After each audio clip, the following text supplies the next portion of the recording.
my point about hammering was...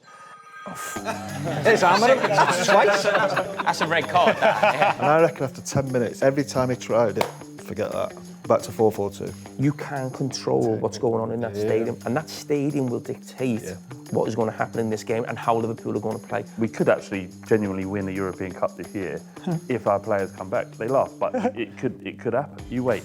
And I've heard it described as boring on the radio and stuff like that. It's not boring to me when we're top of the league. Inciting the name of Mourinho will have upset a lot of Arsenal fans. I know what I'm doing. We might, yeah. I like asking you to tackle. No problem.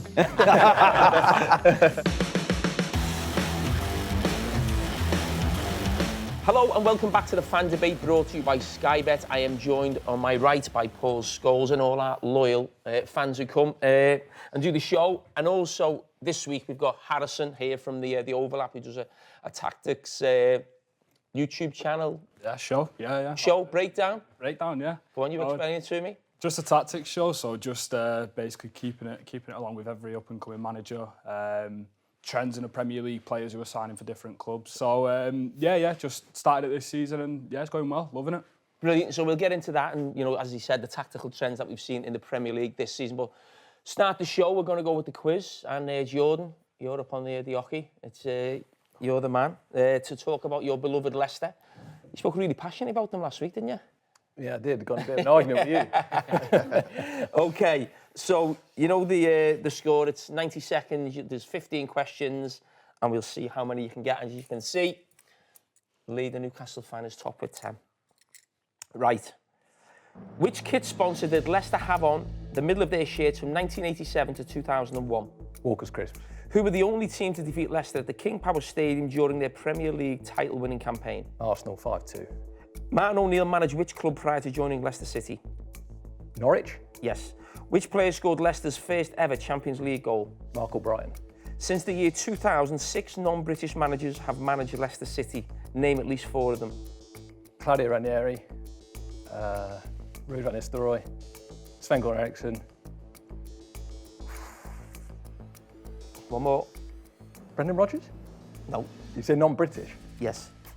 Right, that's it. Which Leicester player scored a brace in the first league match at the King Power Stadium in 2003? Brian Dean. Yes. Which Leicester midfield player played for Turkey in Euro 2000? Muzic.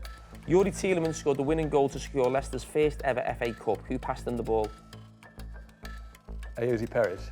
No. Which team did Leicester sign Kante from? Ken. Yeah. Who was Claudio Ranieri's record signer as Leicester boss? Got Canindler. No. Jamie Vardy scored in 11 consecutive games in the Premier League. Which team did he score his 11th goal against? United. The last league game, Filbert Street, in 2002 saw Leicester defeat Spurs 2-1. Who scored the goals? Matt Piper got one. James Scowcroft. No. Which team did Leicester City... I've started, so I'll finish. Which team did Leicester City squeak past, a strange word, squeak past in the 2000 Worthington Cup final? Tranmere Rovers. Yes. OK, so you got that. You scored 9. I'll take that. Oh, no. So he's level That with relegation zone at the bottom there is looking a bit... Exactly. Missed Madagascar. Don't you stop Rory, you better get VAR in your one. Try out a few. You had an argument when it was having a shocker, isn't it? What were the ones I didn't get? Enzo. Maresca, or... Yeah, I think he's Ericsson. I'm not saying it's fixed, but they'd already let it go. That's true.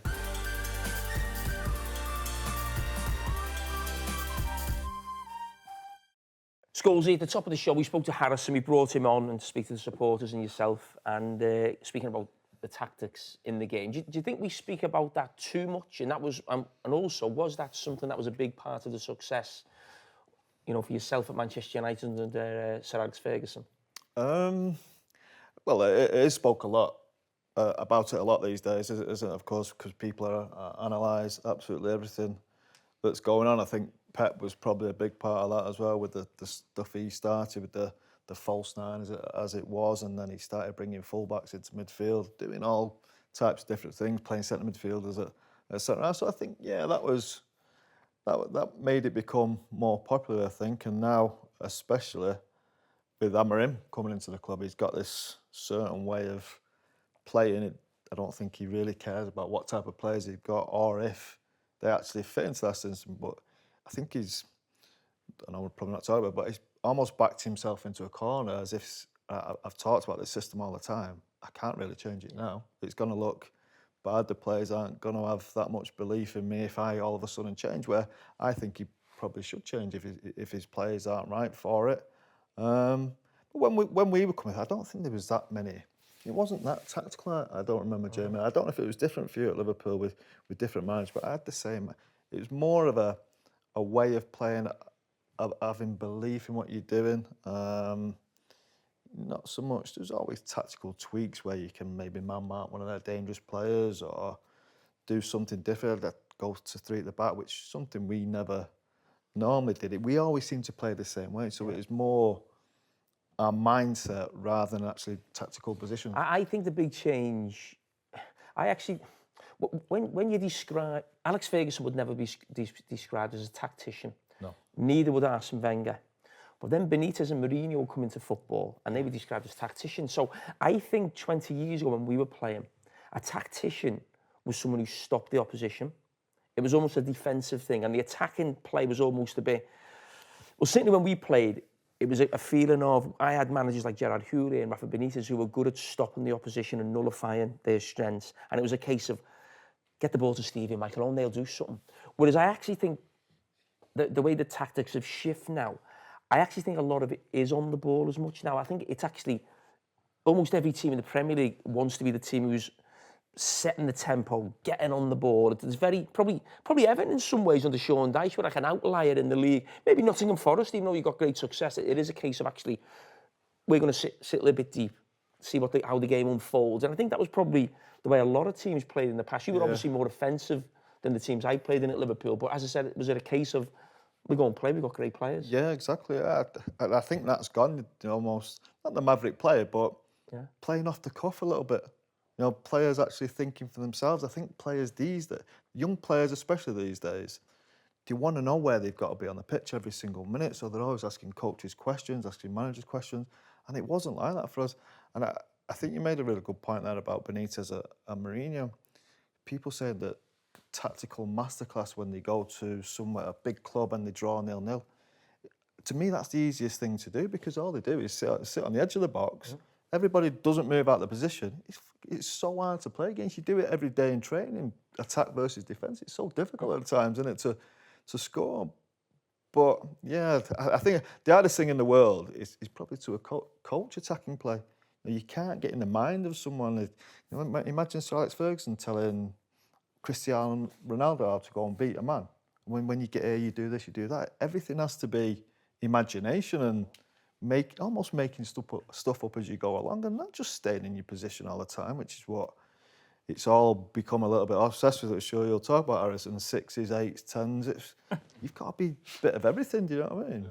No, I'll try and keep the 6s, 8s and the 10s down. I think football's a cycle, so I think right now it's gone back to a bit of old. And watch City against Chelsea and lumping it up to the big man. Both the fullbacks are running beyond.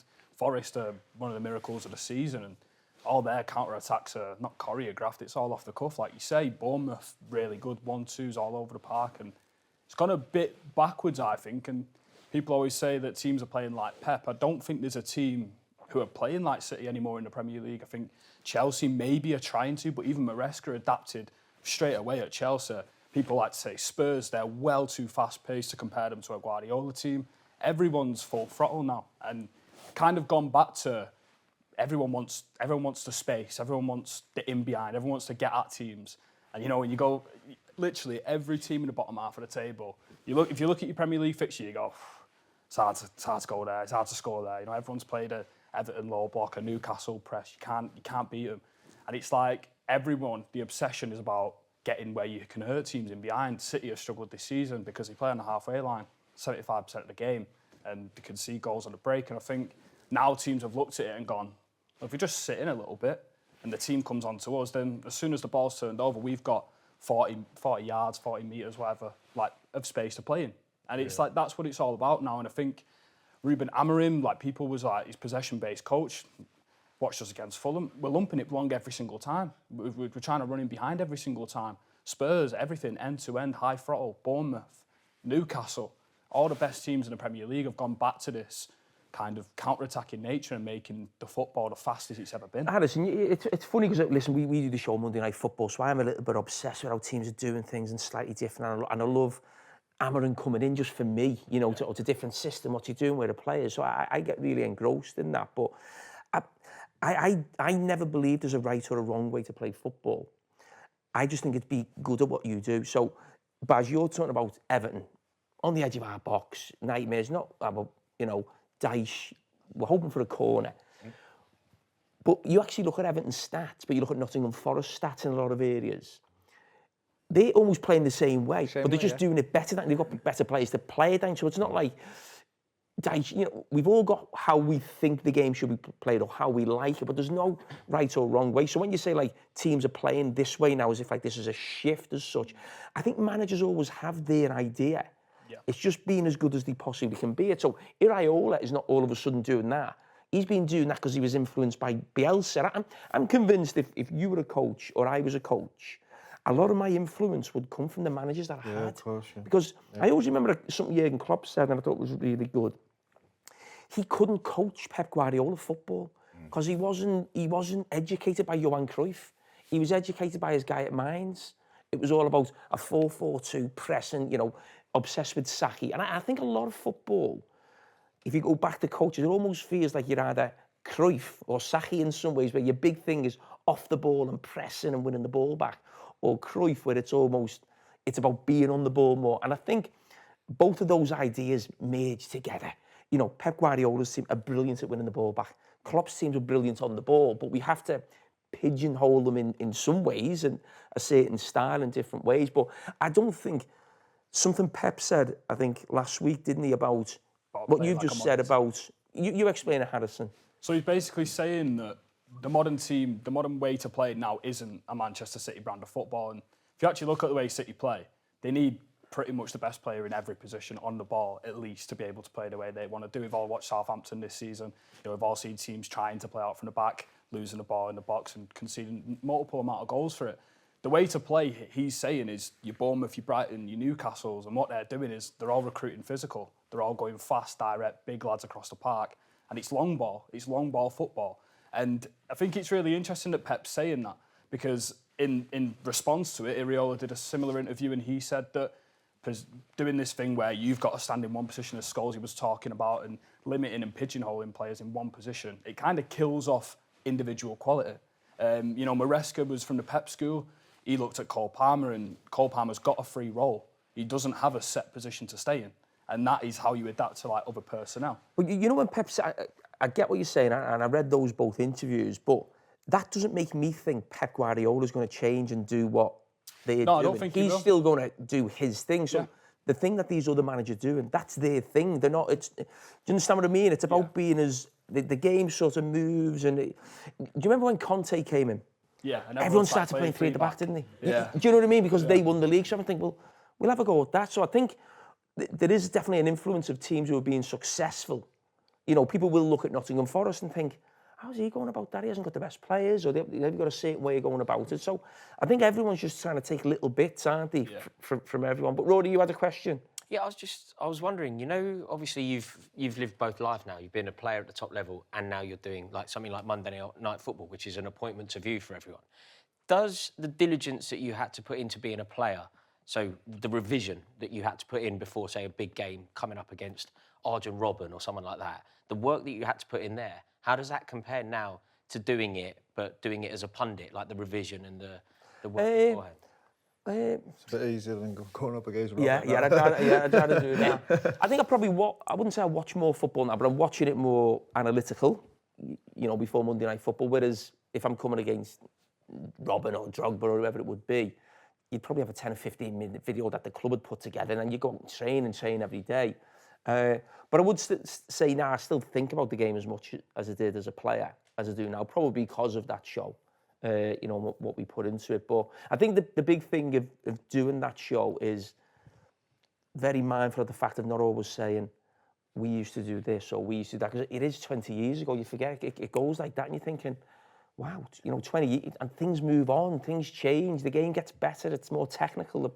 I always think the worst thing that happened was when we were watching our old games back in COVID. Yeah. And these, there's no football, so Sky put the old game. You'd be watching games thinking, oh my God, we can't even string 6 passes together. You know what I mean? It was just like, and you're thinking, it is a different game watching it now. So I try, and I don't know if you're the same, Scholesy, where when you're asked about football, you look back at things and you take little things, but also I think it's important to sort of see where see where the game's going. Now, I'm not one of them who goes, why is everyone playing round the back? Well, if all these managers and all these players are doing it in the best league in the world, I'm backing the fact that they half know what they're doing. Do you know what I mean? I'm not going to be saying, oh, they should be lumping it forward. So I think you've got to almost sort of respect and, look at where the trends of the games are going. Yeah, Look by your face there, you might have a different view. No, I wanted to play with a bit of freedom. I watch football all the time. I watch it when I was a player. I watch any game that's on telly. And I don't really analyse it that much. I don't really go through it that much. I feel like now there's almost a bit of life sucked out of footballers because it is all tactic-wise. And I'll always go back to Manchester United, Adam. And last couple of games, I've watched the warm-up, funnily enough. And they're actually doing team shape in the warm-up. They've got the back 5, they're in, they're out, there's a ball coming over them, they're heading it. They even started doing set pieces. In front of everyone, defending set piece. Come on, it's a warm-up. You want to get your touch right. You want to enjoy it. You want to enjoy the ball, get a kick of the ball. Just everything is just so into the tactical side of stuff. My head would be fried. I'm not sure I'll be able to play again. But it's interesting you say that. When you watch a game of football, for the first 5 minutes when I stick a game on, I'm not really watching the game. I'm trying to work out who's playing where in the first few minutes of the game. I've always done that, even when I was a player. Yeah, I think You're quite sad. No, not quite sad. I've got to say that's quite easy to do, and I don't... It's not something... What would I take notice of when I'm watching? I'm thinking, right... I'm trying to work out early on what a team are trying to do to the other team. That's my first thing. What's happened in this first 10 or 15 minutes? I don't think about it like that. No. I just say, come on, score a goal. Defend that. It's how you both played, isn't it? It's how you both played. Like, you were sort of an artist who did it almost off the cuff, and you were like a diligent, resolute defender. It's kind of the same way you approach it now, watching it. Yeah, it's exactly the same, yeah. Probably for Jamie's job, he has to analyse it that way. It's something I'm just... It doesn't bore me trying to work out what a team's trying to do, because sometimes you can see it, but it doesn't fascinate me. I want to see good bits of play. I want to see a forward smash it into a midfield player. I want to see a winger go past somebody. So I'm not really looking for stuff like that when probably I should. I always preferred Klopp's Liverpool to Pep City. That's my idea of football. Like back to front, fast, direct wingers. That's always the way I looked at it. I don't like possession for possession's sake. I think everyone agrees that Pep Guardiola is probably the worst thing that has ever happened to the Premier League. So boring. Not really anything for me, mate, let me tell you It's that. like Jack Grealish, one of the best players to come at Aston Villa, is one of the most exciting players in the league, and now he's just a cog in the machine. Killed him. He's ruined strikers. Yeah. He's literally killed I centre think forwards. Pep Guardiola is Hasn't he? the worst Killed thing them. that's happened for We had English football. the Italian striker grabbed Pep Guardiola's ruined. Oh my God! He's beating everyone 5-0 every week. I know. Premier League every year. I'd rather watch Forest win a game with 30% possession than watch a Pep get... I went to watch Colton Town, this non-league team, the other week, and they're playing football from out the back, and I'm thinking, I come to this pitch on a bobbly bit of grass to watch, like, lump it forward, and... That was funny when they played, was it Swindon in the Cup? What? Swindon were playing City and trying to pass out back, and you're just going, what the hell are you, like, you're playing up against one of the best teams in terms of pressing and passing the ball out, and you're trying to match them. It's really bizarre, but I agree with them on the Jack Grealish point. In terms of Coaching Mavericks out the game. Entertainment this year, though, this has been the best Premier League I've remembered in years. It's so much fun to watch. Apart from Spurs, obviously, it's fun for everybody else. but it is. It's so entertaining. There's so many good teams. Yeah. You don't realise, the quality. I think as the quality raise, I'm not sure of them top teams come down a level. You look at your Bournemouth, your your Brightons, your Fulham, some really good football. We're getting more goals, aren't we? I think the last couple of years, the goals has been through the roof. That we've never sort of had this amount of goals in the up game. every season. Every season, there's more goals per game. Like, that's been the role. But what do you put that down to? I don't know. Honestly, I just think the league. I mean, you can shout me down if I'm wrong, but do you think the league's just 10 times more physical? Because I'm honestly watching football games and it's actually petrifying. Someone was talking about Kai Havertz. I'm watching Kai Havertz and he's sprinting up and down, back and forth, and he's playing like 3 games every 7 days. I just think it's at a level now where the intensity I think it's hard to judge when you're not. Yeah, when you're not playing. Yeah. Because I remember doing TV after I'd finished. I think it might have been Real Madrid, Liverpool in the Bernabeu, and I was pitch side. Jesus, that's quick. Did I ever play in that? Was I able to play in that? Yeah. So I think our games would have been quick and fast and furious. I'm sure they would. So yeah, there is a lot more physical gone into it, and there's a lot more sports science gone into it, and players are probably are a little bit fitter because they don't drink as much, I suppose. And they look after themselves probably a bit better than we probably did when we were playing.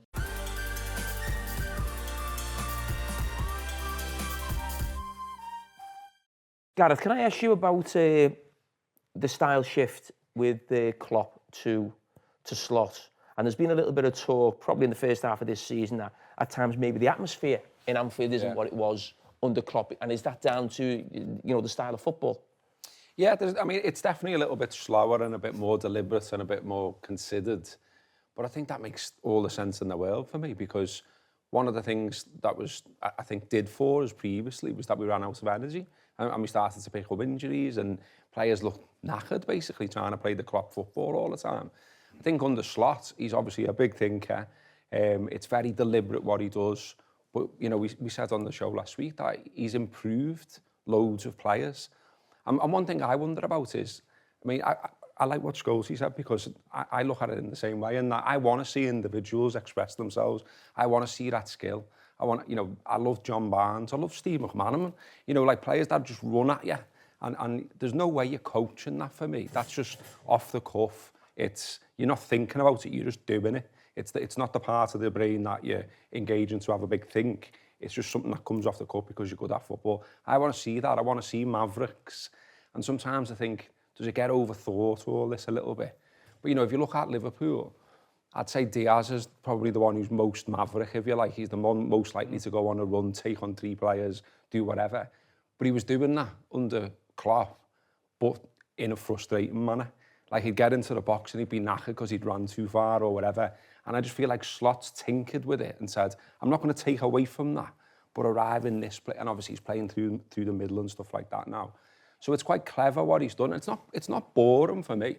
And I think, we've talked about atmosphere before on here. I think it depends what the game is. There's almost an algorithm for atmosphere for me. It depends what the game is, when it is, what's at stake, how it goes. If you're 3-0 up, like we were against Ipswich, then everyone's not going to be bouncing. It's done, isn't it?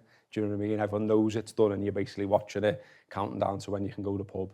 But, sorry, I was just going to say, this is probably why I don't analyse football like you do, because when I watch Liverpool now, I watch them, I don't see a lot of difference from the way Jurgen Klopp played. What is it? They definitely slow it down, I think. I mean, against Ipswich, it was almost walking pace at times, and I think that's deliberate. So, we talked about Postecoglou on the other show and about how all these injuries that have racked up. Slot, one of the things about Slot in his previous job was that there was a good record for not getting injuries, basically. Yeah. And I think that's one of the reasons he's come in. Yeah. He's taking care of the players. He's managing them against Ipswich, can't you, when you leave games, and it's probably a little bit easier.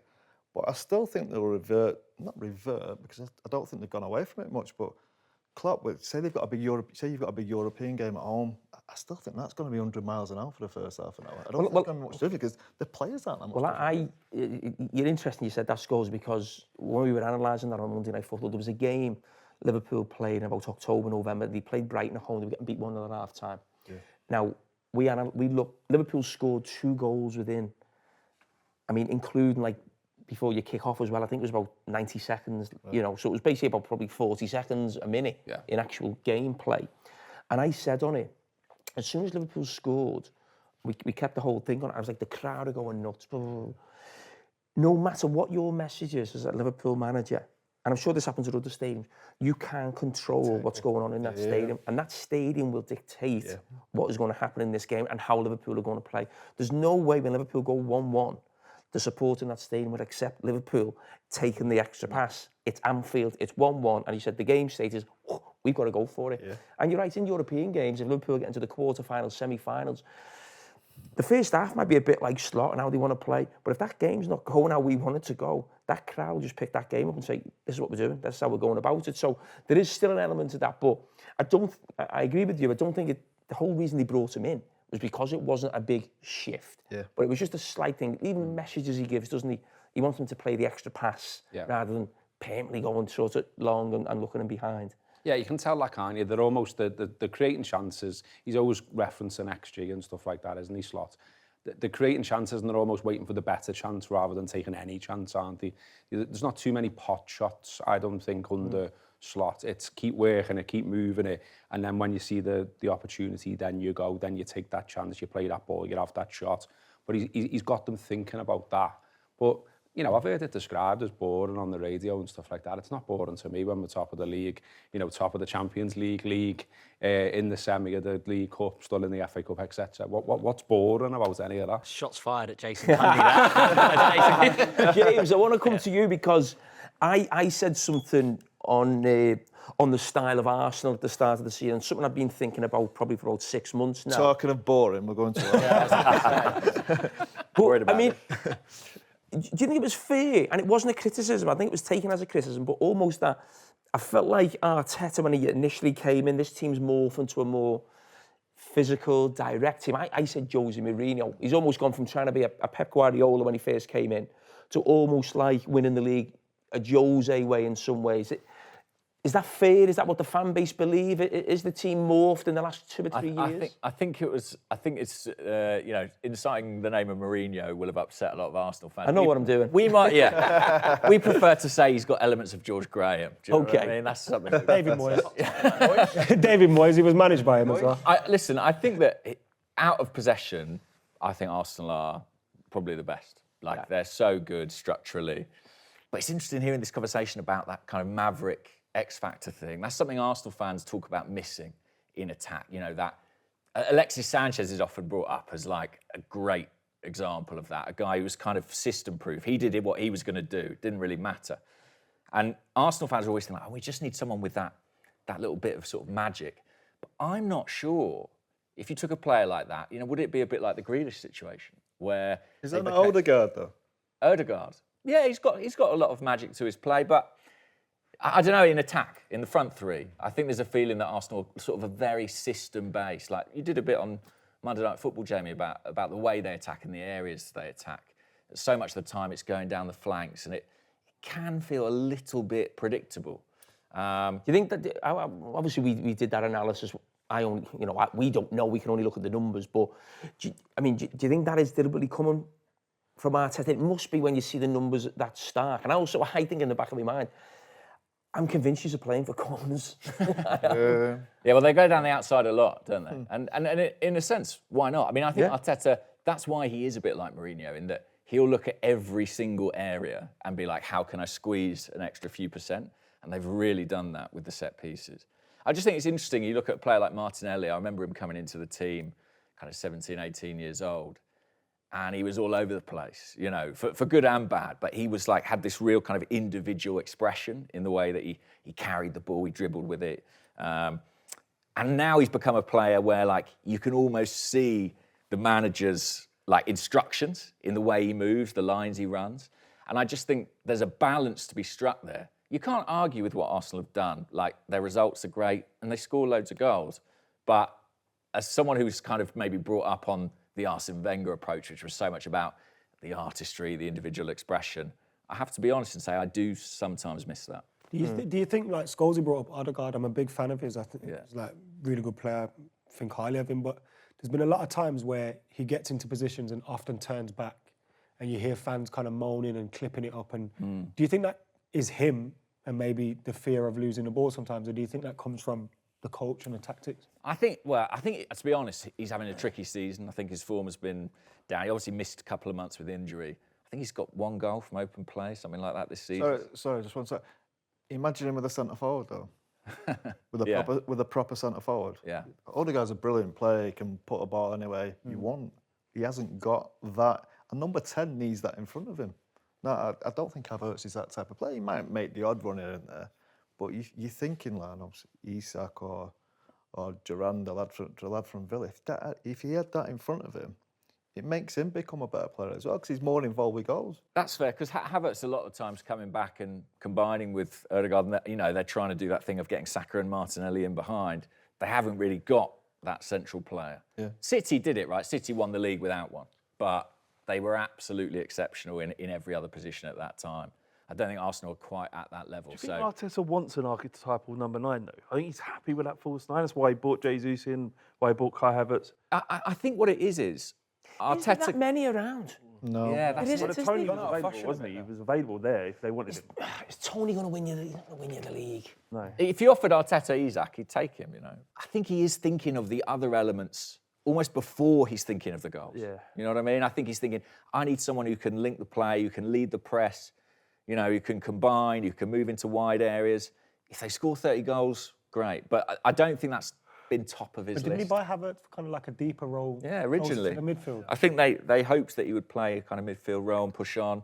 I didn't really ever see that working myself. I think Havertz is actually a better off-the-ball player than on it. So he didn't really work in midfield. Isn't that depressing, though, that he's thinking about all the other bits rather than someone who's going to win the stuff, get the goals, that'll win you those, like against Everton at home, you just need... Scoring goals is not an issue for him, is it? So I don't think... No, I know, but it is without Saka. It's the games, though, Flav, it's the games. What, injuries? Big moment goals. It is, That's what a big it is. impact. It's their fault, like Ange, they've played Saka so much, and there'll be times where you think you can take him off now, you're 3-0 up, or it's a cup game, you just keep playing him. Look at them games where Arsenal like 0-0 Everton, Fulham away, batter Fulham away, and it ends 1-1. And there's lots of them, and there may be the games where a striker of Haaland, maybe, I don't know, or Liverpool have had in the past, they'll just get that goal, win the game. No, when you look at the overall numbers, Arsenal score tons and tons, but they might win games 4 and 5. It's not them, is it? It's the ones that are 0-0, 1-1, whatever. And again, it's a hard thing to sort of quantify, but when I'm chatting with my mates about Arsenal, we do sometimes say, like, when was the last time someone beat 2 men and stuck one in the top corner? It feels like the goals we score are very much the consequence of like the patterns of play rather than the individual talent. But that's the problem with football at the moment. That's the way that it seems But that's to what I go. say when I mentioned this goal. I think the difference now is that the attacking play is so tactical, whereas in the past, and this is what we're talking about, are we almost creating robots where every time the ball comes to a certain player, we already know what he's going to do before the ball comes. 20 years ago, virtually every team had like an unpredictable maverick who would win their team games, either by creating something spectacular or by scoring one themselves. Tottenham had Ginola, there was Chelsea had Zola, there were countless throughout the league. That's why I love don't Palmer. exist. That's why Cole Palmer's one of my favourite players. Cole I Palmer almost is a feel refresh, like he is a little bit of a He's a throwback. 1970s throwback maverick footballer. And I watched the... You can't coach that, can you? No, but I just love the way he attacking play, you moves. can't coach it. I watched I was commentating on West Ham. Even though I'm commentating, I don't really care who wins, but I'm just watching Paqueta thinking, oh my, every time he brought the ball down on his chest or on his shoulder, he was just like, he was like a little bit like that, a bit of a throwback, where I was actually thinking, would Liverpool sign him or would... I know City did try and sign him, actually, to be honest, but I look at it sort of as lack of athleticism in some ways and think, would that stop like a top team, like an Arteta, think, okay, what's he maybe doing off the ball? And I think of Liverpool, because I'm not Szoboszlai's biggest fan, but he's got great athleticism, so he gets talked about as our number 10. And people say, oh, he's great at off the ball. I'm thinking, but he's the number 10.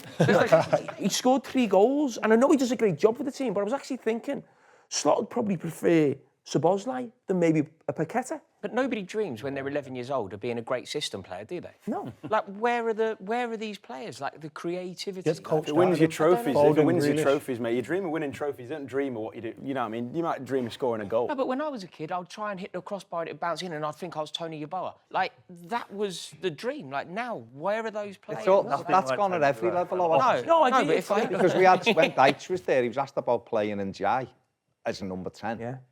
And he said, yeah, but it's about defending. I'm like, it isn't about defending, mate, because he's an attacker. It's about putting someone in there. Glenn Hoddle always said, then when he went abroad to Monaco, he said, everything in the team is geared towards the number 10 being free. Just everything. No, Like nothing else asking you matters. to He tackle needs a all number the 10 time. to play. Pardon? Like asking you to tackle.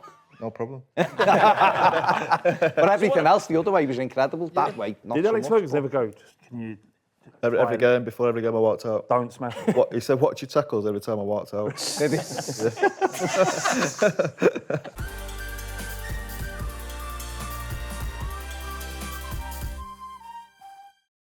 Baz, I wanted to ask you about Everton because I grew up watching an Everton, the best Everton, and it was a style of football. And I don't think Everton have ever really come a million miles away from that. Maybe under Roberto Martinez, a little bit. And when I speak about Everton on the TV, I always speak about, I still have that ingrained in me, crosses, number 9. As the game moved on from that, where Everton supporters should actually be looking for a different style of football, a little bit that's across the board of Premier League rather than an Everton style as such. Yeah, I'll be honest, I don't think we're wedded to one style. I mean, I hated Martinez's football in the end because it was too obsessed with knocking the ball around me and going anywhere with it. And I think the hybrid is what it's about, isn't it? Goals. We love crosses as good as we, of course we do. But I also like good build-up play and going through them. We scored a goal against Spurs, like when you were there, probably celebrating like me. But there was a lovely little ball from Garn and Jai goes off, little step over and it's in the net and everyone's loving that. But you said before, I think you're right, there isn't one perfect, well, there shouldn't be one perfect way of playing. You know, United were under Ferguson, were 4-4-2. You know, Sorry, but I was just going to say, do you think clubs themselves have certain philosophies rather than the managers? Yeah, they do. Yeah. Because I think of Man United like that. Get the ball forward, get the ball wide, get the ball in the box. And it just... But the system it's can still like change fits. within that, though, right? Yeah. Yeah, it can So with do. United, we want to see wide players, we want to see, you know, kind of attacking football, but the system can still We don't get it. kind do of we? accommodate that. It's like some clubs, they suit like playing 3 at the back. So it's just some teams, some pitches do. Man United have never, ever... I remember Sir Alex, the odd time, we thought, for some reason, we'll go to a back 3. And I reckon after 10 minutes, and every time he tried it, forget that. This is rubbish. Back to 4-4-2.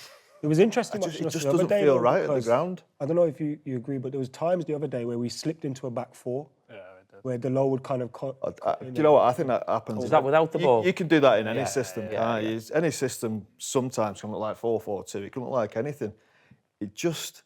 When I see the 3 at the back come out... I mean, not having wingers. Not having wingers. Not having your wingers who The will run fullbacks up at and down. wing-back for- Pardon? Fullbacks at wing-back for United, that's got... Well, once you get in the final third, Yeah, they're that's got clueless. Yeah, because it's we're watching Dalot go down the left-hand side, and he's right-footed, and everything's back inside, and we're playing our 2 most dangerous wingers inside the pitch, and it's like it just seems. Ahmad's just better seems at quite- right wing back. Yeah, Because exactly. it gives us a bit of a Goes outside. attacking. No, see, Ahmad in a big game. If you're playing right wing back against your Real Madrids, your Liverpools, the best teams, no chance. The reason I You're just gonna think that is, target though, him. because with the 2... Look, going forward, absolutely brilliant. Don't get me wrong, Yeah. but Because he gets those opportunities when we go forward, whereas I think when he plays in the inside position up top, he doesn't really have an overlap really with him. He doesn't have anyone taking players away from him, and he does from that wing-back position. It is weird, the club thing, though, isn't it? Because all the managers you change. It's like, I think if I was speaking to someone who's quite close with Everton's recruitment and a while ago, and they were saying, well, about working hard, and I was like, not a play for Everton isn't just about working. I should be doing that anyway. And every club wants to score goals, don't they? I think score, and that's why I speak about Everton like that. And even when I think of Chelsea sometimes, I think almost a bit powerful and direct. Maybe I've got that Mourinho thing in Drogba. But when Graham Potter, for instance, was linked with your club, my initial thought is he's not an Everton manager. I can't see Derek Goodison, his type of... I can't envisage him doing an interview after the game. Do you know what I mean? And I'm a little bit like that with Amarin. Not so much with Amarin. My point about Amarin was... Oh, fuck. It's Amarin. That's twice. That's double bubble. That's Amarin twice. Yeah, look at this. Go on, That's on Do Not Disturb. Yeah, what's going on there? What's going on? It's on Do What would Not happen Disturb. in a dressing room if something like that happened in front of the guy? Fine, week's wages. We're a week's wages. A week? Yeah, I can alter No, that. not really. We break the TV in our dressing room. Twice. Yeah, game of play at Chelsea. Yeah, do you know what I was just going to say there? We're talking about club philosophers. And look, the amount of times United have had to change managers, and the first thing they say, they start talking about the philosophy when they come and the new manager comes in. You don't need one, we've got one. Yeah, we've got our philosophy. You're coming to do that. Yeah.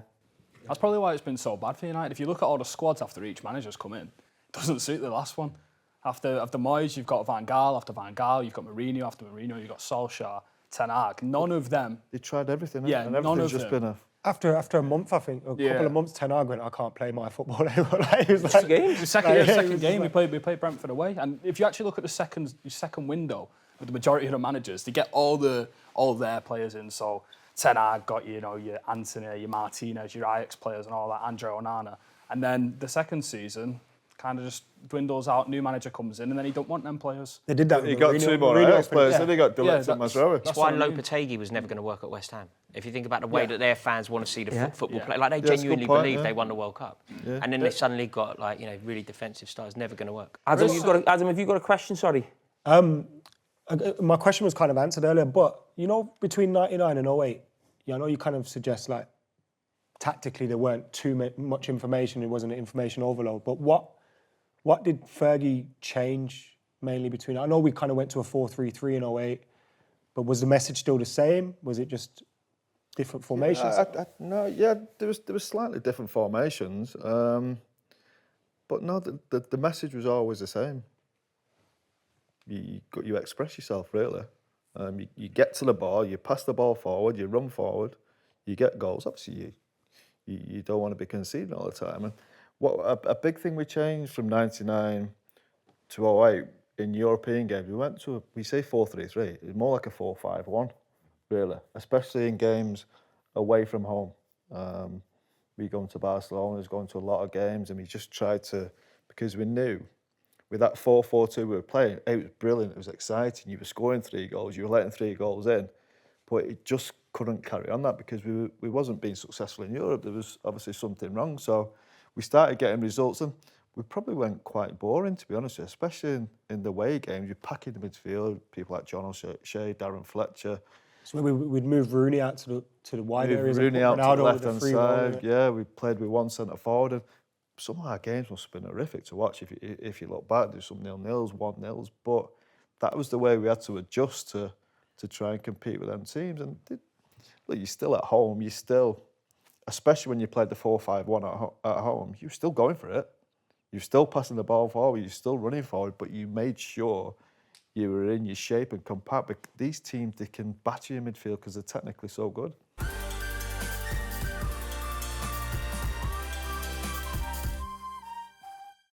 I've got a question. Right at the end of a game, like you've both been on the pitch, high pressure. So I was at PSG with City. We're losing 3-2. Goal difference doesn't come into it. We either get a point, we don't get a point. There's like 30 seconds left, and we conceded anyway, but we've got a corner. Why is the keeper not going up? And it ties into my other point. It's a minute added on just before half-time. There's 45, 50 seconds into that minute, and we're still just knocking it round the back. The players know there's a minute left. They know there's 10 seconds left because it's been announced. Why aren't they just playing a bit more direct, pinging it up? Because the amount of time, I thought it was just City, and I've seen, I think, Fulham yesterday. I've seen it so many times. You've got negative seconds. The ref could blow any second, and they're just plodding around at the back. Why don't they just ping it forward? I know that's not the philosophy, but when it comes down to 30 used to happen seconds... years ago. I used to watch Oldham. Yeah. And Joe Royle as manager. Honestly, God, if they're getting beat with 10 minutes ago, he's 5 centre forwards around. But why don't they do? Why don't they? It was brilliant. Even with City, the way we play, you've got 10 seconds. It's literally like if you don't kick it forward now, and I've seen the. Yeah, do you know what it's like? We're not allowed to do that. We've got to carry on playing the same way. The one I can't challenge any. I don't know anything about tactics being realistic, right? I couldn't challenge any manager in the Premier League, but that's the one thing I could say. It's the ref has got his whistle, just ping it, shoot. It's because the players. Shoot. I don't care where you just shoot. Anything like that. You could get Even if, do you know what though? Ping it forward and the keeper catches it. Right. That's that. On the other hand, when you're leading, Yeah. and I'm watching Kobe Manu, who's your central midfield player. He's left wing for the last 5 minutes. Fucking get back and stay there. We did it against. Try to hold on to a win. What are you doing? We did it against Brentford. We're 2-1 up. We obviously drew the game 2-2. We're 2-1 up. And I'm thinking, just get it in the corner, just get it in the corner. And we're pinging it around and somebody has a shot and it goes out for it and you're giving the ball away. It's the same, it works. You're just moaning about not having a shot a minute ago. If you're winning, just keep the ball. Do you know what I mean? Keep the ball for 30 seconds. We're usually very good at it, but that's what we've lost a bit. Because they know the managers are going to have video meetings with them. So what were you doing here? And then once they go against Bassey yesterday to you, it's like injuries. The referee's like that. Honestly. Fulham have loaded the box and he's doing drag backs. I mean, he's not very good anyway. And then he ends up just smashing it out. Did you see where someone went down holding their leg and the referee stopped the game while we're on the attack? You're going to get me started about referees. Flav, I want to get to you because when I go back to being as a kid growing up, you think of the teams who were almost spoken about their style. Probably Tottenham was the one that always sticks in my head and always has done about you have to play a certain style at Tottenham. Is that why Ange Postecoglou is probably still in a job, whereas people like Conte and Jose and Nuno before him were basically relieved of their duties probably a lot earlier because of the style? Yeah, there's lots of reasons why he's in a job because most managers wouldn't survive this, the form that he's managed to achieve in the last 3 or 4 months, but his style of play is in line with the kind of great quotes that came from Blanchflower and Bill Nick and the way Tottenham used to play. And so he is much more in keeping. He is much more fitting as a Tottenham manager, and so he's been given probably more rope than most managers would. And when we've been excellent, we've been phenomenal. Going to the Etihad, I know Man City are not the same team this year, but what we did to them, I've never seen a away performance from a Spurs side like that. And I think it's those sort of wins that against United at Old Trafford as well that you think that's what we're capable of. That's what Ange Bouilly is. And if we can see that on a more regular basis, what might our future hold? But it's been fleeting, and you've been. When you go back to those quotes, obviously legendary figures in Tottenham, but it's ironic though, isn't it? The game's about glory. Yeah. But what I'm saying is, you that style of play and that sort of idea of what you want to do, I think most people outside of that would also the soft touch. Now, I don't want to get into that Spursy stuff and all that, but it's been so long now since you've sort of, so those quotes from those people, you've got to move away from that maybe a little bit as a... we did with Conte, we did with Mourinho, and it was miserable. Like, it's miserable now, don't get me wrong. Like, this is probably the worst I've seen Spurs probably in my life, honestly. But bad under Ardiles. There's a bit, but they're actually similar style. Bad under Gross. Bad under. But mitigating circumstances now are different from what they were now. It means that you can kind of explain it away, and we'll see how we end the season. We could actually genuinely win the European Cup this year if our players come back. They laugh, but it could happen. You wait. And and so we've tried to deviate. We had a massive shift from in Conte and Mourinho, and it was horrible. Really, the football was boring. It was perhaps more effective than Postecoglou, but if we can win playing that way, it's much more preferable. And I think what's actually happened at the football club is that if Postecoglou doesn't work, we're going to bring in another manager who is attack-minded, because like lots of other football clubs, they're trying to create a philosophy again. And if it isn't Postecoglou, then it may be Iraola or it may be, Marco Silva. But the reality is none of it changes with Daniel Levy at the football club, as I keep saying. It doesn't matter. I want to ask you, I go back to sort of teams when I was younger. Even the great Nottingham Forest teams, you were known as a counter-attacking team. Even under, Brian Clough all those years ago. You've got that going on right now. And it's probably a little bit of an outlier in the league, a little bit similar to sort of what we said Everton were earlier on. Is it just you're enjoying the ride, it's all about the results, and the style doesn't really come into it, or...? It's exciting. We know when we've got the ball, something's going to happen. Yeah. Like I said, 30% possession. I think we were the first team to win with under 30% in years. But like I say, we've got the ball. We're down the wings. We've got good crosses in. We're so much better at set pieces now. We bought James Ward-Prowse in and he can't get in because we play that well. But you talk about the old days, and Brian Clough famously said something like, if football's supposed to be played in the sky, he'd have put grass in there. So we always have had a philosophy, and I think we stick with that, and we're doing it very, very well at the minute, and it could continue. It's never about the player who's on the pitch. We get injuries, we get subs, it's still the same the way we're playing. It's interesting, isn't it, though, when you think of Nuno, it's been brilliant for you, brilliant for Wolves. but it didn't work at Tottenham. And you might say, oh, Daniel Levy, but it didn't feel the right fit, did it? Never the It right was fit, never. no. I said after 2 or 3 games, I think you were actually top of the league. Maybe 4 or 5 The games. first 3 games, we beat City, yeah. But it just didn't feel right. With Nuno, it was like we were waiting for it to end as soon as it happened. Yeah. It didn't feel right.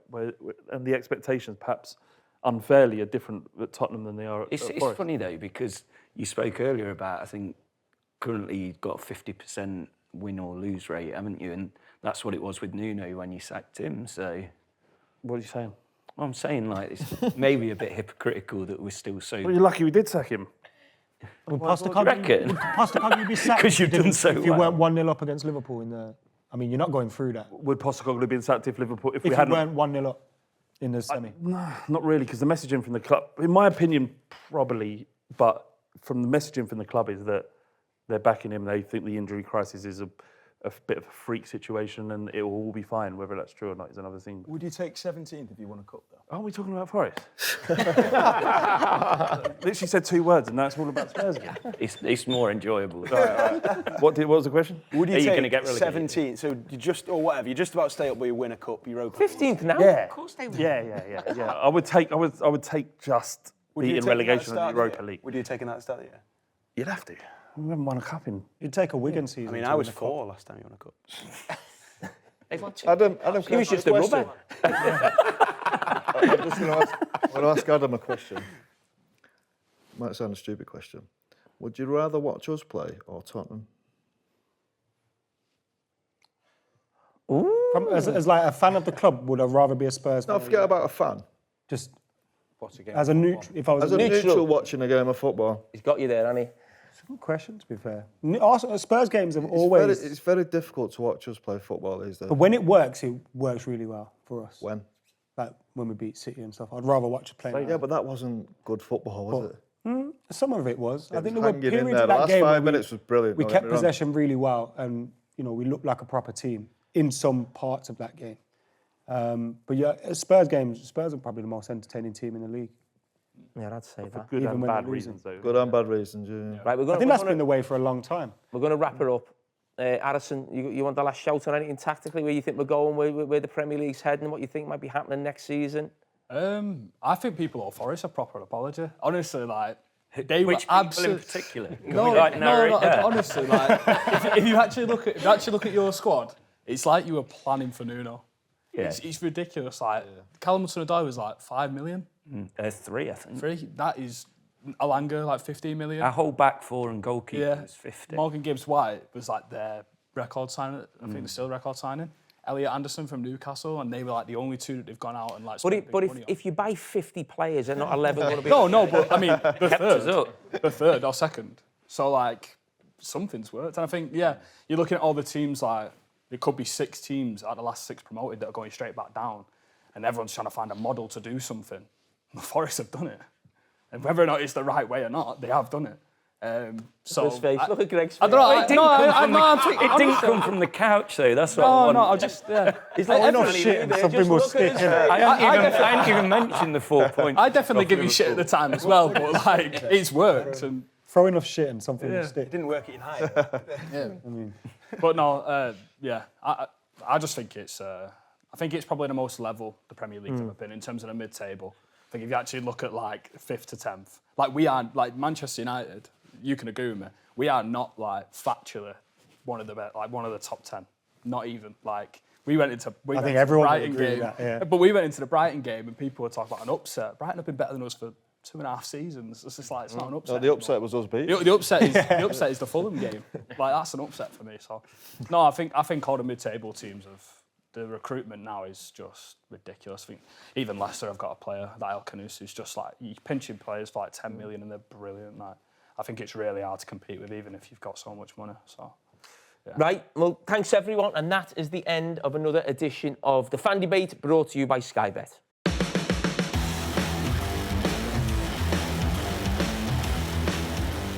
Hello and welcome back to The Fan Debate, brought to you by Sky Bet. Alongside me, Paul Scholes.